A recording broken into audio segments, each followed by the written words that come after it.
Ya, pekerjaan Nabi adalah pekerjaan membangun karakter, gitu. Innama bu'itsu liutammima makarimal akhlak. Jadi Nabi itu tidak diutus, gitu. Sungguh Nabi itu diutus ke kita itu, yaitu untuk menyempurnakan atau untuk memperbaiki akhlak manusia, karakter manusia. Sehingga dalam pandangan teori-teori karakter yang bisa kita ambil di dunia barat dikatakan seperti ini: hati-hati dengan pikiran, sebab ia akan menjadi ucapan Anda. Hati-hati dengan ucapan Anda, sebab ia akan menjadi perbuatan Anda. Hati-hati dengan perbuatan Anda, sebab ia akan menjadi kebiasaan Anda. Hati-hati dengan kebiasaan Anda, maka ia akan menjadi sebab ia akan menjadi karakter Anda. Dan hati-hati dengan karakter Anda, sebab ia akan menentukan masa depan Anda.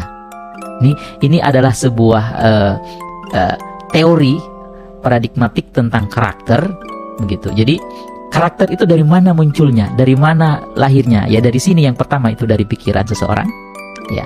Kemudian dari ucapan seseorang, kemudian dia naik lagi kepada perbuatan, dan kemudian perbuatan itu kemudian dilakukan secara terus-menerus akan menjadi sebuah kebiasaan.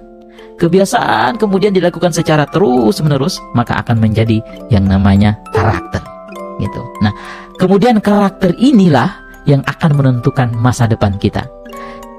Anak ini sengsara, anak ini bahagia, anak ini sukses dalam kehidupannya nanti tergantung dari karakter yang dia miliki. Semua orang juga begitu. Banyak orang yang kemudian lahir dari orang keluarga yang kaya, tapi ternyata karakternya di dalam berjuang itu berbeda-beda, dan akhirnya mereka tidak bisa jadi seperti ayahnya atau seperti pendahulunya. Karena kenapa? Berarti ada yang missing di situ, transformasi nilai karakter yang harusnya orang tua berikan atau orang tua warisi kepada anak ternyata tidak terjadi. Nah, ini di sini adalah pendekatan teorinya yang bisa kita lihat.